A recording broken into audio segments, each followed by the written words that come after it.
안녕하세요. 잘 살기 위해 끊임없이 고민하는 웰니스 유키입니다. 웰니스에 대한 제 고민을 공유합니다. 경제적 웰니스는 돈을 많이 버는 이야기가 아니라 돈 때문에 삶이 흔들리지 않게 하는 이야기입니다. 돈은 목적이 아니라 삶의 선택지를 지키기 위한 도구입니다. 오늘은 경제적 웰니스의 6번째 이야기로 퇴직연금에 대해서 깊게 알아보도록 하겠습니다. 생각보다 복잡한 퇴직연금의 DB형, DC형, 개인형 IRP가 무엇인지부터 회사에 묶여있는 구간과 개인이 직접 운용할 수 있는 구간을 구분해서 설명하겠습니다.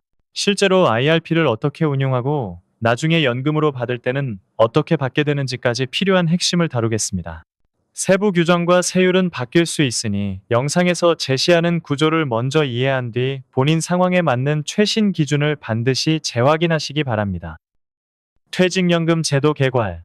퇴직연금 제도 전체 그림부터 잡겠습니다. 퇴직연금은 퇴직급여를 퇴직 시 일시금으로 끝내지 않고 제도 안에서 적립 운용 이연했다가 퇴직 후 연금 또는 일시금으로 받게 만드는 장치입니다. 이 제도는 크게 두 축이 있습니다. 첫째는 회사가 설정하는 퇴직연금인 DB형과 DC형이고, 둘째는 개인이 계좌 형태로 퇴직금을 받거나 추가 납입한 후 굴리는 IRP입니다. 그래서 퇴직연금은 DB형, DC형, IRP 계좌 세 가지로 나뉘지만 DB형과 DC형은 회사가 제도를 설정한 상태에서 근로자별로 적립되는 사업장 제도이고, IRP 계좌는 퇴직 시점 이후 개인 명의로 퇴직금을 받거나 추가로 납입하는 개인 계좌라는 점이 차이점입니다. 회사에서 운영하는 퇴직연금 DB형과 DC형. 먼저 회사가 운영하는 DB형과 DC형입니다. DB형은 확정급여형, DC형은 확정기여형입니다. DB형은 나중에 받을 퇴직급여가 산식으로 확정되어 있고, DC형은 회사가 매년 넣어주는 부담금이 확정되어 있습니다. 일반적으로 DB형과 DC형은 모두 근속기간 1년 이상으로 퇴직금이 발생하여야 의미가 있습니다. 드물게 근속기간과 상관없이 퇴직금을 지급하는 방식으로 계약을 하거나 성과상여금을 DC형을 지급하는 등의 예외 사례가 있습니다. DB형의 대표적 산식은 평균임금 곱하기 근속연수 형태로 설명됩니다. 이때 평균임금은 직전 3개월간의 평균임금과 직전 1년간의 상여금과 남은 연차 수당을 참고하여 책정됩니다. 근속연수는 일할 계산됩니다. DB형에서 핵심은 회사가 운용 책임을 진다는 점입니다. 근로자 입장에서는 중간 운용 성과가 좋든 나쁘든 상관없습니다. 반대로 회사 입장에서는 운용이 잘 안되면 부족분을 회사 자금으로 메워야 하는 부담이 생길 수 있습니다. 그래서 DB형은 회사가 결과를 책임지는 구조라고 기억하면 됩니다. DC형의 핵심은 회사 부담금이 먼저 확정되고 그 다음 운용 결과가 근로자에게 귀속된다는 점입니다. DC형에서 회사는 원칙적으로 근로자의 근속기간이 1년 이상이 되면 연간 임금 총액의 12분의 1 이상을 부담금으로 납입해야 합니다. 여기서 임금은 통상임금만이 아니라 근로의 대가로 지급되는 금품 전반을 의미하므로 회사 규정이나 관행에 의해 지급의 의무가 있는 성과급, 연차수당, 휴가비 등이 포함됩니다. 이에 더해 회사가 취업규칙 및 단체협약으로 특정 보상을 DC 적립에 반영하도록 설계하는 경우가 있습니다. 이 경우 근로자는 당장 성과급을 수령하지 못하는 단점은 있지만 장기적으로는 세금을 줄일 수 있다는 장점이 있습니다.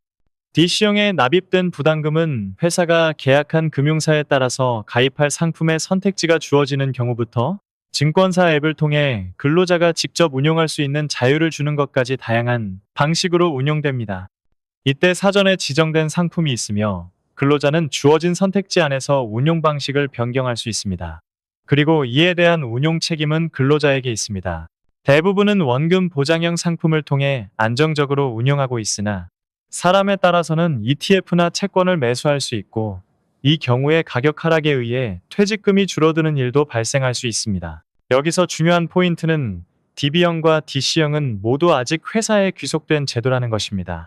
계정은 근로자별로 구분되지만 제도 설정과 기본 운영은 회사가 주도하며 퇴직 전에는 자금에 대한 이동, 인출, 수령 방식의 법적 제한이 강합니다. 특히 DB형은 개인이 굴릴 수 있는 선택권이 없고, DC형은 선택권이 있어도 퇴직연금 제도라는 틀 안에서 제한적으로 운영합니다. 그래서 퇴직 전 구간에서 검토해볼 부분은 내 회사는 퇴직금 제도가 DB형이냐 DC형이냐, DC라면 나에게 주어진 선택지는 어느 정도인가입니다. 운용 지시가 없을 때를 대비해 디폴트 옵션이라 불리는 사전 지정 운용 제도가 적용되는 이유도 여기 있습니다. 디폴트 옵션 제도의 목적은 방치로 인한 저수익을 줄이는 것이지만 되도록이면 스스로 운용 기준을 갖고 그에 맞춰 운용 전략을 짜는 것이 좋겠습니다. 간혹 가다가 DC형이 아닌 기업형 IRP 제도를 채택하고 있는 곳이 있습니다. 기업형 IRP는 DC형과 유사하게 운용되는데 다만 상시 근로자 10인 미만의 사업장에서 행정부담을 덜어주기 위한 특례에 의한 계좌이므로 아주 일반적인 것은 아닙니다. 기업형 IRP도 개인형 IRP와 동일하게 추가 납입이 가능하고 세액공제도 받을 수 있습니다. 기업형 IRP는 일반적인 계좌는 아니기 때문에 이후 IRP라 함은 모두 개인형 IRP를 의미한다고 생각해 주시기 바랍니다. 개인이 운영하는 퇴직연금, 개인형 IRP 계좌. 이후로는 개인형 IRP 계좌에 대해서 순서대로 소개, 납입, 운용, 재원, 연금으로 수령, 연금의 수령, 이전 승계에 대해서 알아보겠습니다. IRP 계좌의 소개. 다음은 IRP 계좌입니다. IRP는 개인형 퇴직연금입니다. 기능을 두 개로 나누어 기억하면 쉽습니다. 첫째, 퇴직금을 받아서 굴리는 퇴직금 수령용의 기능입니다. 둘째, 개인이 추가 납입을 해서 세액공제를 받거나 노후자금을 더 쌓는 개인 납입용의 기능입니다. 실제로는 한 계좌 안에 두 기능이 같이 들어갈 수 있고 IRP 계좌를 둘 이상 개설하여 분리하여 관리할 수도 있습니다. 이때 전략 수립을 위해서는 재원에 대한 개념이 중요해지는데 이는 뒤에서 다루도록 하겠습니다. 2022년 4월 14일부터는 원칙적으로 회사가 퇴직금을 근로자의 일반 계좌로 바로 지급하는 것이 허용되지 않고 근로자가 지정한 개인형 IRP 계정으로 지급해야 하는 구조가 기본이 되었습니다. 몇 가지 예외가 있긴 합니다. 대표적으로 55세 이후 퇴직하여 급여를 받는 경우 근로자는 퇴직금을 직접 수령할지 IRP나 연금저축에 넣을지 선택할 수 있습니다. 한편 퇴직금이 300만 원 이하인 경우 일부 예외 사유가 법령에 열거되어 있습니다. 하지만 일반적인 퇴직 상황에서는 퇴직금은 IRP로 받는다고 생각하시면 됩니다. IRP 계좌는 대표적으로 은행, 증권사, 보험사에서 개설할 수 있습니다. 같은 IRP라도 금융사 유형에 따라 운용 가능한 상품폭과 수수료 구조가 다릅니다. 일반적으로 은행은 예적금, 원리금 보장형 상품 비중이 높고 보험사는 보험계약 성격의 상품이 주류가 되는 경우가 많습니다. 증권사는 펀드, ETF 등 시장형 상품 선택지가 넓고 매매와 리밸런싱이 상대적으로 편합니다. 그래서 직접 투자형으로 운용하겠다는 목적이라면 증권사 IRP가 가장 적절하다고 생각합니다. 다만 이는 운용의 편의성이 높고 선택지가 많다는 뜻이지 위험이 사라진다는 뜻은 아닙니다. 상품 선택과 위험 관리는 결국 본인이 해야 합니다.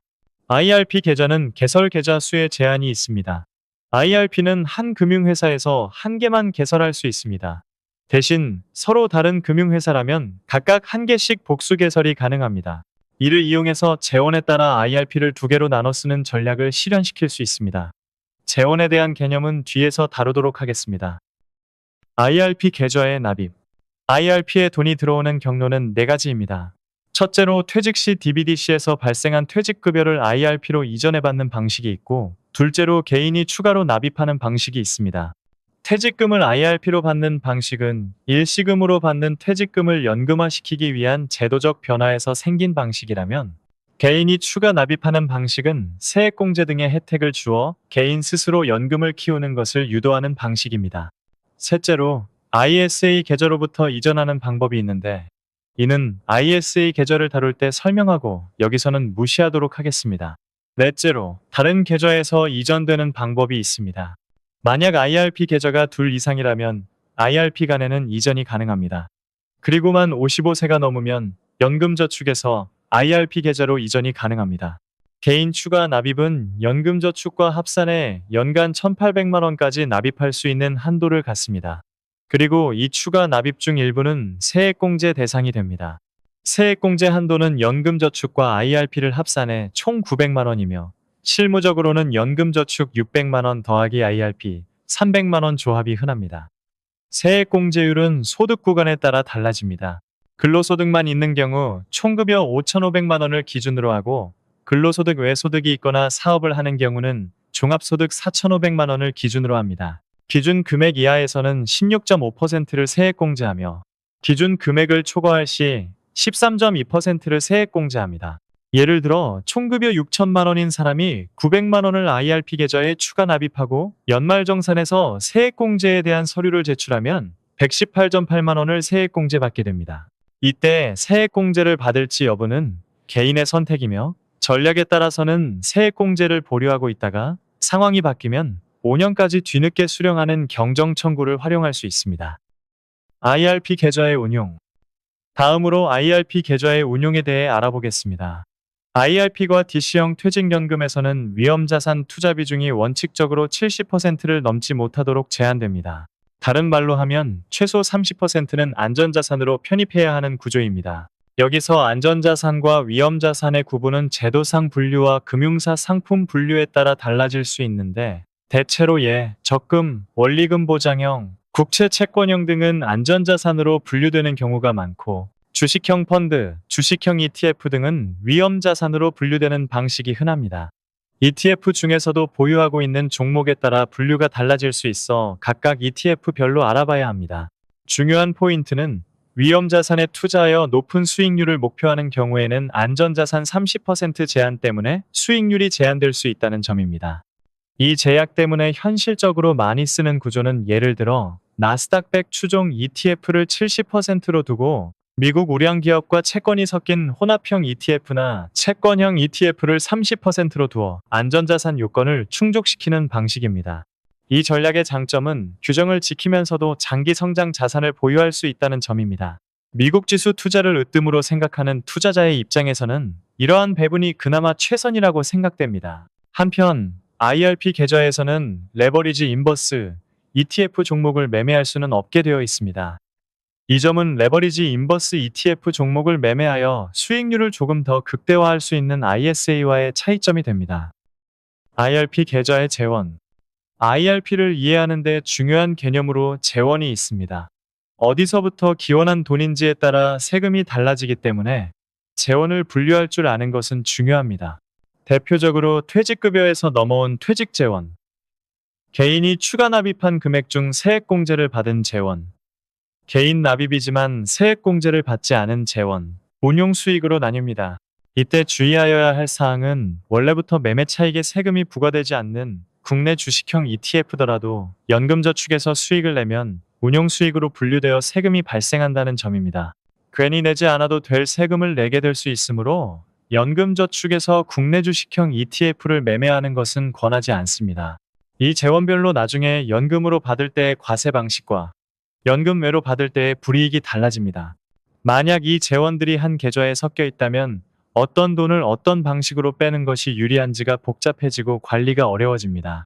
특히 IRP 계좌에서 돈을 인출할 때의 순서는 이미 정해져 있기 때문에 이를 재원에 따라 분리해 두어야 추후 수령에 있어 보다 전략적으로 접근할 수 있습니다. 실무에서 IRP 계좌를 둘 이상 개설하는 가장 흔한 목적은 퇴직금 수령용 IRP와 개인 추가 납입용 IRP를 분리해 재원을 명확히 관리하는 것입니다.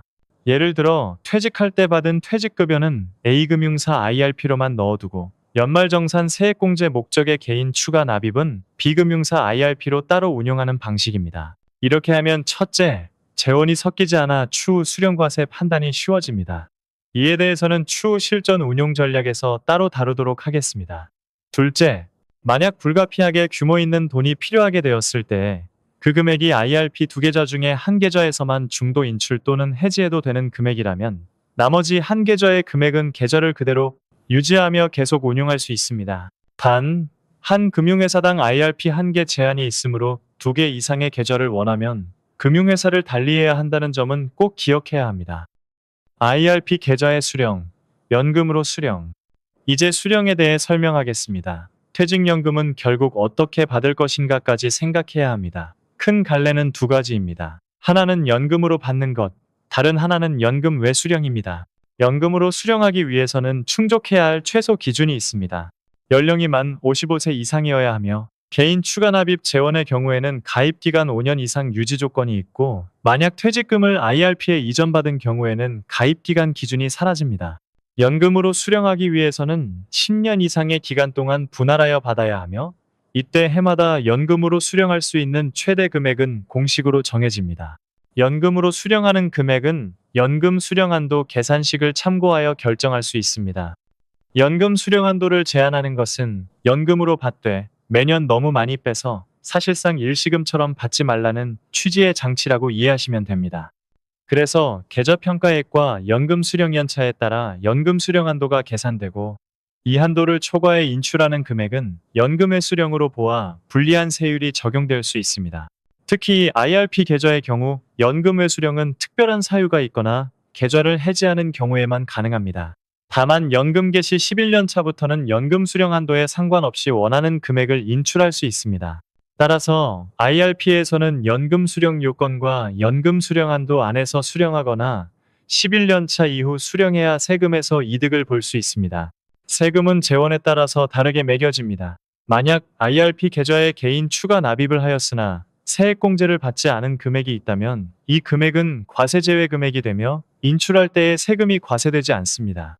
먼저 퇴직재원은 원래 퇴직소득세가 과세될 성격을 가지고 있습니다. 이 돈을 IRP로 옮기면 퇴직소득세를 당장 내지 않고 이연해둘 수 있고 나중에 연금으로 받으면 퇴직소득세를 일정 비율로 낮춰 분리과세합니다.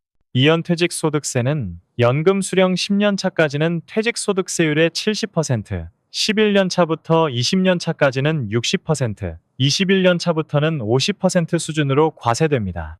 퇴직재원은 연금으로 길게 받을수록 세금 측면에서 유리해집니다. 반대로 연금 외로 받으면 원칙적으로 퇴직소득세 100%가 적용됩니다. 다음으로 개인 추가 납입 재원 중 세액공제를 받은 금액과 계좌 운용수익은 성격이 다릅니다. 세액공제를 받은 금액과 운용수익은 사적연금 수령 연간 한도를 1,500만 원을 초과하지 않으면서 연금 수령 한도를 초과하지 않을 때 연금소득세로 과세됩니다. 사적연금 수령 한도의 계산은 IRP의 퇴직재원 외 과세대상 금액과 연금저축의 과세대상 금액에서 받는 연금소득을 합하여 계산합니다. 이 금액이 연간 1,500만 원을 초과하지 않으면 연령에 따라 만 55세 이상만 70세 미만에서는 5.5%, 만 70세 이상만 80세 미만에서는 4.4%, 만 80세 이상에서는 3.3%로 연금소득세가 과세됩니다. 이때 종신형으로 받는 상품은 만 55세 이상만 80세 미만에서는 4.4%, 만 80세 이상에서는 3.3%로 과세율이 달라집니다. 여기에 해당하는 경우는 주로 보험 상품에 해당합니다. 만약 사적연금 수령 금액이 1,500만 원을 초과하면 사적연금 수령액 전액에 대해서 종합과세 혹은 16.5%의 분리과세를 선택할 수 있습니다. 연금을 받을 때에 재원에 따른 인출 순서도 달라지는데 순서대로 과세 제외 대상, 퇴직재원, 세액공제 받은 금액 및 운용수익입니다. 인출 순서가 고정이기 때문에 IRP 계좌를 분리하여 관리하는 전략이 나오게 됩니다. 이때 기본적으로 두 계좌를 운영하게 되는데 A 계좌를 퇴직재원을 쌓는 계좌, B 계좌를 세액공제를 위해 추가 납입하는 계좌로 합니다.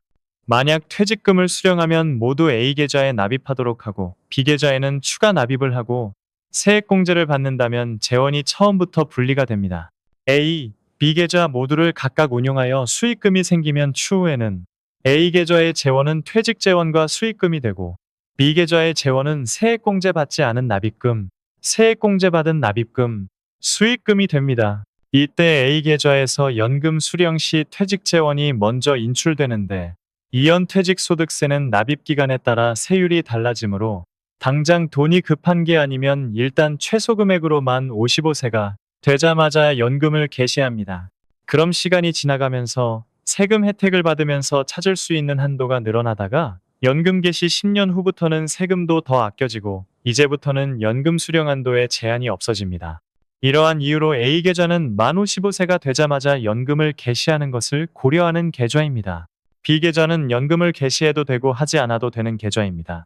다만 연금을 개시하는 경우 연금 수령 한도가 늘어나고 연금 개시 10년 후부터는 연금 수령 한도의 제한이 없어지기 때문에 미리 최소 금액으로 개시하는 것도 전략적으로 이득이 있습니다.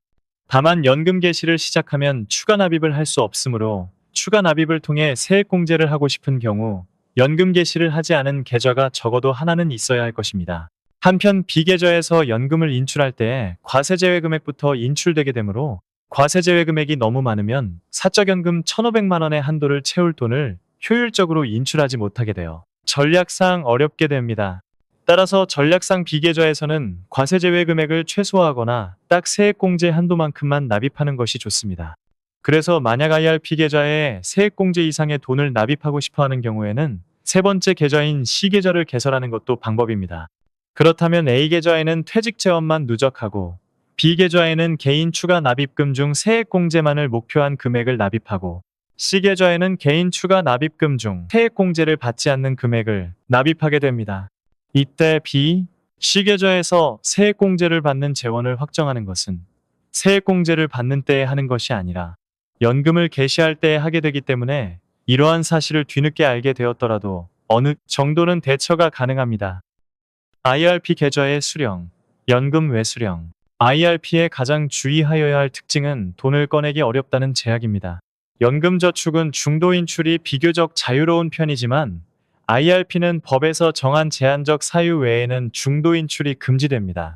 때문에 IRP 계좌에서 연금 외수령 방식은 계좌 해지를 통한 일시금 수령이 기본입니다. 이 경우 각각의 재원에 따른 세금을 내고 남은 금액을 수령하게 되며 퇴직재원에 대해서는 퇴직소득세가 과세되고 세액공제 받은 납입금과 운용수익에 대해서는 기타소득세로 16.5%가 과세됩니다. 과세제외 금액은 과세되지 않습니다. 이때 IRP 계좌를 해지하지 않고 인출하는 몇 가지 사유는 다음과 같습니다. 무주택자의 주택 구입 또는 전세보증금 마련, 6개월 이상 요양을 요하는 의료비 부담, 개인회생 파산, 천재지변이나 사회적 재난으로 인한 피해 등과 같은 사유가 있으며 세부적인 요건은 법령에 열거되어 있습니다. 사유에 따라서 어떤 사유에서는 세금 혜택을 연금으로 수령하는 경우와 동일하게 적용하기도 하며 어떤 사유에서는 연금 외수령과 동일하게 과세하기도 하니 구체적인 것은 더 정확히 찾아보셔야 합니다.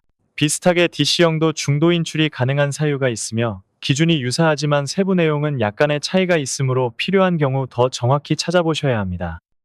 IRP 계좌의 이전. IRP 계좌를 장기간 운용을 하다 보면 금융사를 바꾸고 싶은 순간이 생길 수 있습니다. 과거에는 금융사를 바꾸려면 보유 상품을 매도해 현금화한 뒤 옮겨야 하는 불편이 컸습니다. 그런데 2024년 10월 31일 이후부터는 일정 요건하에 IRP와 IRP 간 혹은 DC와 IRP 간 실물 이전 방식으로, 즉 운용 중인 상품을 매도하지 않고 그대로 다른 금융기관으로 이전할 수 있는 제도가 시행되고 있습니다. 이러한 선택지는 장기 투자자에게 생각보다 큰 차이를 만들 수 있습니다. IRP 계좌의 승계. IRP 계좌는 가입자가 사망하였을 시 해지하지 않고 배우자가 상속으로 승계가 가능합니다. 이 경우에 해당한다면 배우자는 가입자가 사망한 날이 속하는 달의 말일부터 6개월 이내에 승계 신청을 해야 합니다. 이 과정에서 세금을 살펴보면 승계 당시의 가치를 기준으로 상속세가 발생하고 연금저축을 수령하는 과정의 세금은 연금으로 받을 때에는 연금소득세, 연금회수령은 기타소득세가 동일하게 적용됩니다. 저의 결론. 지금까지 과도하게 복잡하여 핵심을 파악하기 어려운 퇴직연금에 대한 설명을 쫓아오시느라 고생하셨습니다. 마지막으로는 여러 가지를 고려할 때에 IRP 계좌를 어떻게 운용하는 것이 가장 효율적인지에 대한 제 결론을 말씀드리겠습니다. 일단 저는 IRP 계좌는 16.5%의 세액공제를 받을 수 있는 사람을 제외하고는 한 개의 계좌만 만들어서 퇴직재원만으로 운용하도록 권하며 추가 납입은 권하지 않습니다. 주된 이유는 첫째, 유동성의 문제입니다. 노후 준비는 길게 가야 하지만 사실 인생은 변수가 많습니다. 사업, 이직, 질병, 가족 문제처럼 돈이 필요한 시점이 생길 수 있습니다. IRP는 그때 돈을 꺼내기 어렵습니다. 해지는 가능하다는 말은 사실상 페널티를 감수하라는 말과 같습니다. 아무리 계좌를 여러 개 쪼개서 그 페널티를 제한한다고 하여도 연금저축이라는 더 좋은 방법보다 좋을 수는 없습니다. 괜히 IRP 계좌의 세액공제 한도를 더 크게 하여 IRP 계좌에 납입하는 것을 유도하는 것이 아니라고 생각합니다. 따라서 기본적으로 IRP 계좌에는 어쩔 수 없이 받게 되는 퇴직재원 말고 추가 납입하는 것은 권하지 않습니다. 굳이 세액공제를 위해 납입해야겠다면 상대적으로 인출이 유연한 연금저축에 우선 600만 원 한도를 채우고 IRP는 그 초과 한도인 300만 원만 납입하는 것을 권합니다. 둘째, 운용 제약의 문제입니다. 안전자산 30% 규정은 장기 성장 자산 비중을 높이고 싶은 투자자에게 구조적 제약이 됩니다. 제가 IRP로 투자하고자 하는 자산은 나스닥 100 지수 추종 ETF이기 때문에 충분히 장기간을 두고 보면 충분히 안전한 자산입니다. 한편 인플레이션에 대항하여 구매력을 유지하여야 하는 목적으로 보면 나스닥 100보다 예적금 및 채권의 위험도가 더 크다고 생각합니다. 셋째, 비용과 서비스의 문제입니다. IRP는 장기 계좌인 만큼 수수료 보수의 누적 효과가 큽니다. 금융사에 따라 계좌관리 수수료, 상품 보수, 매매 편의성이 다르고 방치하면 원리금 보장형으로만 굴러가 실질 수익률이 낮아질 수 있습니다. 만약 계좌가 비효율적으로 설계되어 있다면 장기간 쌓일수록 그 영향은 더 커집니다. 넷째, 세액공제의 착시입니다. 세액공제는 분명 현금 흐름 측면에서 매력적이지만 그것은 다시 재투자가 효율적으로 가능할 때의 진정 이득이 됩니다. 소액의 세액공제를 위해 돈이 묶인다면 소탐대실이 되는 상황도 발생할 수 있습니다. 또한 IRP에 돈을 넣겠다고 연금저축이나 ISA 등 더 중요한 계좌에 들어가야 할 돈을 희생한다면 전체 포트폴리오 효율이 떨어질 수 있습니다. 그래서 세액공제를 더 받기 위해 IRP에 매년 300만 원을 납입하는 것이 진정으로 자신에게 이득이 되는가를 본인 재무 상황과 계좌 구조를 함께 놓고 판단해야 합니다. 정리하겠습니다. 퇴직연금은 DB형, DC형, IRP로 나누어지고 DB형, DC형은 회사 제도, IRP는 개인 계좌로 구분됩니다. DB형은 회사가 결과를 책임지고 DC형은 회사가 넣어주는 돈을 확정하며 운용 결과는 개인에게 귀속됩니다. IRP는 퇴직금을 받는 통로이자 개인이 추가 납입할 수 있는 계좌지만 한 금융사 한 계좌 제한과 중도 인출 제한, 안전자산 30% 규정이라는 큰 제약이 있습니다. 그래서 제약과 활용성을 고려하여 구조를 미리 설계하여야 합니다. 개인적인 견해로 세액공제를 16.5%로 받을 수 있는 경우에는 연금저축에 600만 원을 먼저 납입한 뒤 추가 납입이 가능하면 최대 300만 원까지만 납입하고 세액공제를 받으시길 권합니다. 세액공제를 13.2%로 받을 수 있는 경우에는 되도록이면 연금저축이나 ISA 계좌를 우선시하시고 퇴직재원만 IRP 계좌에서 운용하시기 바랍니다. 다음 영상에서는 연금저축의 세부적인 내용에 대해 살펴보고 각각의 실전 운용 전략에 대해 알아보겠습니다. 돈은 목적이 아니라 삶의 선택지를 지키기 위한 도구입니다. 웰니스 유키였습니다.